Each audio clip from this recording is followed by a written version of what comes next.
امریکہ کے ساتھ اس وقت سب سے بڑا مسئلہ یہ ہے کہ وہ نہ تو ایران کے ساتھ جنگ جاری رکھ سکتا ہے اور نہ ہی اس جنگ سے بھاگ سکتا ہے۔ کیوں وہ اس جنگ سے بھاگ نہیں سکتا؟ بھئی اس لیے کہ یہ جو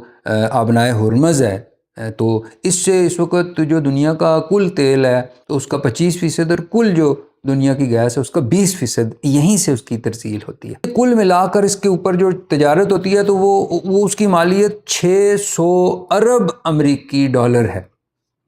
تو بھائی اگر یہاں سے وڈرا کرے گا یہ جو امریکہ تو اس سے یہ ہوگا کہ یہاں سے اسے ظاہر ہے ساتھ اپنے اڈے بھی لے جانے پڑیں گے۔ اچھا پھر اس کے بعد یہ جو یہاں پر وہ ایران نے تو ابھی سے کہہ دیا ہے کہ بھئی یہاں پر جو ہے وہ اب پھر یہ تجارت جو ہوگی یہ چائنیز یوان میں ہوگی۔ اگر ایسا ہوا تو پھر اس سے یہ ہوگا کہ بھئی یہ جو انٹرنیشنل سٹیٹس ہے اس کا ڈالر کا ایز نمبر 1 ریزرو کرنسی تو یہ بہت بری طرح سے متاثر ہوگا۔ تو اس سے کیا ہوگا؟ اس سے یہ ہوگا کہ جو بہت بڑا قرض امریکہ کے اوپر چڑھا ہوا ہے تو وہ اسے مینیج کرنا اس کے لیے بہت ڈیفیکلٹی ہوگی، کیونکہ بھئی اس وقت تو یہ ہے نا کہ وہ تقریباً 38.80 ٹریلین US ڈالرز کا وہ قرض ہے امریکہ کے اوپر۔ لیکن کیونکہ یہ اس وقت نمبر 1 ریزرو کرنسی جیسے میں نے آپ کو کہا دنیا کی وہ ڈالر ہے، تو پھر دنیا کے ہر ملک کو خرید و فروخت کے لیے ڈالرز کی ضرورت ہوتی ہے، تو جس کی وجہ سے اس کی جو ہے وہ ڈپینڈنس ہے US ٹریجری کے اوپر، انہیں وہ بانڈ خریدنے پڑتے ہیں اپنے پاس یہ ڈالر رکھنے کے لیے۔ تو اس وجہ سے پھر جو بورئنگ ہے جو قرض اور لیتا ہے اگر امریکہ تو وہ اسے بہت کم انٹرسٹ ریٹ کے اوپر ملتا ہے۔ اچھا پھر دوسری بات یہ کہ بھئی جب وہ یہاں سے اپنے اڈے لے جائے گا اس کا مطلب تو یہ ہے نا کہ وہ ہار گیا۔ تو اگر وہ ہار گیا تو پھر اس سے اور کیا امپیکٹس کریٹ ہوں گے کہ بھئی یہ جو یوکرین کے ساتھ روس کی جنگ چلی ہوئی ہے تو اب اس میں یہ ہے کہ 2022 سے لے کے آج تک تو جو یورپین کنٹریز ہیں وہ 194 بلین US ڈالرز ابھی تک یوکرین کو ملٹری اسسٹنس کے طور پر، ہیومینیٹیرین اسسٹنس کے طور پر اور فائنینشیل اسسٹنس کے طور پر دے چکے ہیں، اور اب سالانہ یہ رقم بڑھ کر 70 ارب امریکی ڈالر تک پہنچ چکی ہے۔ تو بھئی یہاں سے اگر رول بیک کرے گا امریکہ تو پھر جو یورپین کنٹریز ہیں ان کو نیگوشیٹ کرنا پڑے گا روس کے ساتھ۔ تو ادھر اب آپ دیکھیں کہ جب یہاں سے وہ رول بیک کرے گا تو ایک طرف تو روس کے ساتھ نیگوشیٹ کرنا پڑے گا دنیا کو، دوسری طرف چین کے ساتھ نیگوشیٹ کرنا پڑے گا اگر یوان لے لے گا یہاں پر ڈالر کی جگہ۔ تو اس سے یہ ہے کہ امریکہ جو ہے اس کا جو انٹرنیشنل سٹیٹس ہے اس کو بہت نقصان پہنچے گا، اور پھر اس کا یہیں پر نہیں بلکہ ایک میں آپ کو اور مثال دیتا ہوں کہ بھئی آپ جو ہے یہ اب ساؤتھ کوریا اور نارتھ کوریا کی سخت دشمنی ہے۔ اچھا اسی طرح سے جو جاپان ہے تو اس کی اور چین کی دشمنی ہے، تو ان کی اپنی آرمیز نہیں ہے۔ تو اس وقت تو یہ ہے کہ تقریباً ہر سال 1 ارب امریکی ڈالر جو ہے وہ آپ سمجھ لیں کہ وہ فی دے رہے ہیں دونوں ملک، یعنی 1 ارب ڈالر جاپان دیتا ہے، 1 ارب ڈالر جو ہے وہ دیتا ہے ساؤتھ کوریا، تو جس کے بدلے میں جو ان کی حفاظت کرتا ہے امریکہ۔ لیکن بھائی جب وہ یہ دیکھیں گے کہ یہ یہاں پر شکست ہو گئی امریکہ کو تو پھر اس کے بعد کیا وہ یہ نہیں سوچیں گے کہ یار ایران کو جو شکست نہیں دے سکا ملک تو یعنی وہ چین اور نارتھ کوریا کو کیسے شکست دے سکتا ہے؟ اچھا پھر اس کے ساتھ ساتھ ایک اور بڑی امپورٹنٹ بات ہے کہ بھئی جس وقت یہ ڈونلڈ ٹرمپ نئے آئے تو انہوں نے شور مچا دیا کہ میں پوری دنیا کو جو انہوں نے ڈرانا شروع کر دیا کہ میں جو ہے وہ آپ کے یہ آپ کی جو ٹریڈ ہے اس کے اوپر بہت ہیوی جو ہے وہ میں اس کے اوپر جو ہے وہ لگانے لگوں ٹیکسز۔ تو اس سے ڈر کر اور پھر اس سے ڈر کر کہ یہ جو ہماری حفاظت جو ہے چین اور نارتھ کوریا سے امریکہ کرتا ہے، تو جاپان نے امریکہ کے ساتھ 550 ارب ڈالر انویسٹ کرنے کے جو ہے وہ یادداشتیں سائن کی۔ اچھا اسی طرح سے جو ساؤتھ کوریا اس نے 350 ارب ڈالر انویسٹ کرنے کے لیے وہاں یادداشتیں سائن کی۔ تو اب آپ سوچیں کہ اس سے کیا ہوگا۔ گزارش کی خدمت صرف اتنی سی ہے کہ امریکہ کے لیے اس وقت پاسبل ہی نہیں ہے کہ وہ اس جنگ سے وڈرا کر سکے، اور یہی وجہ ہے کہ امریکہ نے کہا کہ جی ہم نے جو ہے ڈونلڈ ٹرمپ نے کہا کہ جی ہم نے جو ہے ان کے ساتھ بڑی حوصلہ افزا ہمارے مذاکرات شروع ہو گئے ایران کے ساتھ، لیکن ایران نے ایک دم اس کو رد کر دیا کہ ہمارے ساتھ کوئی مذاکرات امریکہ کے نہیں ہو رہے۔ تو اس سے آپ کو یہ بھی اندازہ ہونا چاہیے کہ نفسیاتی طور پر تو یہ جنگ امریکہ ہار چکا ہے اور ایران جیت چکا ہے۔ اچھا اب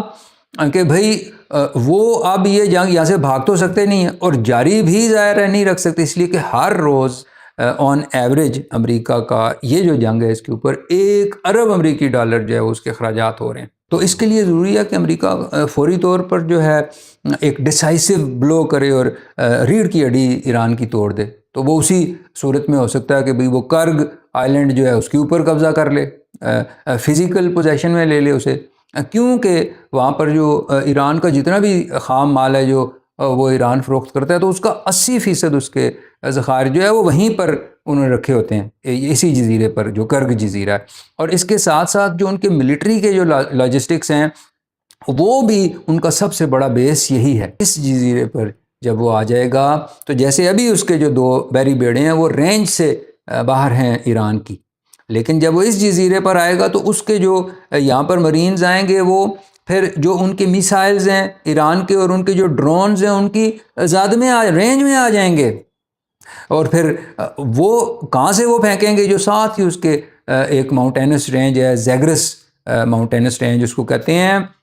1600 کلومیٹر لمبی یہ رینج ہے، اور وہ قدرتی طور پر ایسے بنی ہوئی ہے کہ اس کو ڈیفینڈ کرنا بہت آسان ہے بنسبت اس پر حملہ کر کے اسے فتح کرنے کے۔ تو اسی لیے اگر آپ ابھی گوگل پہ لگائیں کہ most difficult countries to invade, یعنی دنیا کے کون سے ممالک ہیں جن پر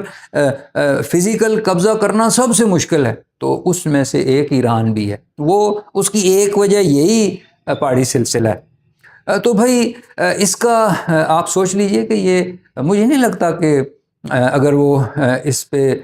زیگرس ماؤنٹینس رینج کے اوپر پھر اگر امریکہ قبضہ کرنے کی کوشش کرے گا تاکہ اس جزیرے کے اوپر اپنا قبضہ رکھ سکے، تو اس کے بعد پھر یہ بالکل ایسا ہی ہے کہ جیسا ویتنام میں، بلکہ شاید اس سے بھی برا امریکہ کے ساتھ ہو۔ اچھا پھر ایک اور بات یہاں ہم نہیں بھول سکتے کہ بھئی پچھلے 20 سال سے آپ نے دیکھا ہوگا کہ بھئی ایران جو ہے وہ اس کا تو سارا جو تیاری ہے جنگ کی وہ اس نے بالکل امریکہ اسپیسیفک کی ہوئی ہے نا۔ تو یہاں تک بھی بعض مبصرین کہتے ہیں کہ جو ملٹری ٹیکٹکس ہیں امریکہ کے، ان کے بارے میں امریکہ کے جرنیلوں کو اتنا نہیں پتہ جتنا ایران کے جرنیلوں کو پتہ ہے۔ اچھا پھر ایک اور امپورٹنٹ بات کہ بھئی یہ جو امریکن آرمی ہے وہ تو بڑی ڈی موٹیویٹڈ ہے، وہ اس طرح سے یہ جنگ نہیں لڑ سکتے جیسے ایران کے سپاہی لڑ رہے ہیں۔ اب اس کی وجہ یہ ہے کہ ایران تو اپنی سروائیول کے لیے لڑ رہا ہے، وہ ایگریسر نہیں ہے، وہ تو جو ہے وہ حق کے اوپر ہے۔ لیکن دوسری طرف جتنا بھی امریکن انٹیلیجنس ہے، چاہے وہ اس کی نیشنل انٹیلیجنس کونسل ہے، چاہے CIA ہے، چاہے ان کا پولیٹیکل فلاسفر ہے کوئی، یا کوئی بھی اور تھنک ٹینک ہے، ان سب کے سب نے تو نو کانفیڈنس کر دیا ہے ڈونلڈ ٹرمپ کے اوپر۔ وہ تو کہتے ہیں کہ بھئی کوئی توقع نہیں بنتی تھی اس جنگ کی۔ ضرورت اس بات کی ہے کہ بھئی یہ دنیا کا گینگسٹر بننے کے بجائے نا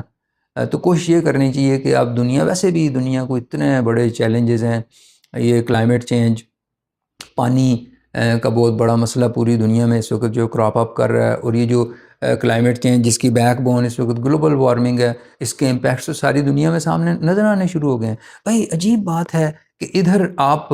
جو ہے وہ اربوں خربوں جو ہے وہ ڈالر خرچ کر رہے ہیں اس کرۂ ارض کو تباہ کرنے کے لیے ایک طرف، اور دوسری طرف آپ اربوں خربوں امریکی ڈالر خرچ کر رہے ہیں جو ہے وہ اسپیس کے اوپر جانا ہے، اور مارس کے اوپر آپ جا کے آباد ہونا چاہتے ہیں۔ وہ یار کیا یہ بیوقوفی کی بات ہے؟ تو اچھا اب کہنے کا میرا مقصد صرف اتنا سا ہے کہ بجائے یہ کہ ایک دوسرے کے ساتھ جھگڑا کرنے کے دنیا کے ممالک، تو کیوں نہ اپنے کامن اینیمیز جو ان کے خلاف جنگ کریں، جو کہ غربت ہے، جو جہالت ہے، یہ کلائمیٹ چینج ہے وغیرہ وغیرہ۔ بائبل بھی بھری پڑی ہے، قرآن بھی بھرا پڑا ہے، اور یہ جو جتنی بھی باقی جو آپ کی کتابیں ہیں مذہبی وہ بھری پڑی ہیں کہ بھی تاریخ کا مطالعہ کرو، دیکھو کہ تم سے پہلے کون سی قوم کس راستے پر چلی تو اس کا انجام کیا ہوا، اور اگر تم بھی اس راستے پر چلو گے تو تمہارا بھی انجام وہی ہوگا۔ کاش ہم جو ہمارے مذاہب ہیں اور جو ہماری مذہبی کتابیں ہیں انہیں اپنے سیاسی عزائم کے بھینٹ چڑھانے کے بجائے فی الواقع ان کے اوپر غور کریں، تو کچھ عجب نہیں ہے کہ یہ دنیا جسے ہم نے اپنے ایٹیچیوڈ کی اسے جہنم بنایا ہوا ہے، یہ جنت میں تبدیل ہو سکے۔